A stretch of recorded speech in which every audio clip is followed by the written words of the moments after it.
তৃতীয় দফার ভোটের জন্য প্রতীক বরাদ্দ হচ্ছে গৌরন্দী আর আগুইলছড়া উপজেলার খবরাখবর আমরা জানবো বরিশাল থেকে সরাসরি আমাদের সহকর্মী কাউসার হোসেন আমাদের সঙ্গে যোগ দিচ্ছেন। কাউসার, চেয়ারম্যান পদে কোন উপজেলায় কতজন প্রতীক পেলেন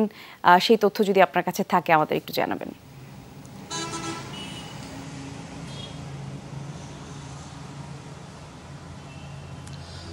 কলি, তৃতীয় ধাপে বরিশালের আগুইলছড়া এবং গৌরনদী উপজেলায় নির্বাচন অনুষ্ঠিত হবে এবং 29 মে এই নির্বাচন অনুষ্ঠিত হবে এবং আজ প্রতীক বরাদ্দ করা হয়েছে এবং কিছুক্ষণ আগেই এই দুই উপজেলার প্রার্থীদের মধ্যে প্রতীক বরাদ্দ সম্পন্ন হয়েছে। আগুইলছড়া উপজেলায় চেয়ারম্যান পদে 2 জন এবং গৌরনদী উপজেলায় চেয়ারম্যান পদে 3 জন প্রতিদ্বন্দ্বিতা করছেন এবং তাদের মধ্যে প্রতীক বরাদ্দ শেষ হয়েছে এবং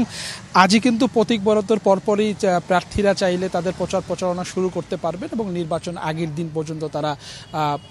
প্রচারণা চালাবেন। এছাড়াও কিন্তু দ্বিতীয় ধাপে বরিশালে 21 মে 2টি উপজেলায় নির্বাচন অনুষ্ঠিত হবে, সেটি হিজলা এবং মুলাদী উপজেলা। 2টি উপজেলায় নদী বেষ্টিত এবং যারা প্রার্থী আছেন তারা কিন্তু নদী ভাঙন থেকে সাধারণ মানুষকে পরিত্রাণ দিতে বা নদী ভাঙন রোধে ব্যবস্থা গ্রহণের আশ্বাস দিয়ে কিন্তু তাদের প্রচারণা চালাচ্ছেন এবং আজ থেকে আরও 2টি উপজেলায় প্রচারণা শুরু হবে, অর্থাৎ আগামী 21 এবং 29 মে এই 4টি উপজেলায় যে নির্বাচন অনুষ্ঠিত হবে এবং সেই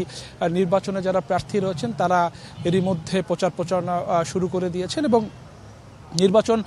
কমিশন বা যারা নির্বাচনের দায়িত্বে রয়েছে রিটার্নিং কর্মকর্তা জানিয়েছেন যে প্রথম দফায় নির্বাচন সুষ্ঠুভাবেই সম্পন্ন হয়েছে, কোনো ধরনের বিশৃঙ্খলা তৈরি হয়নি এবং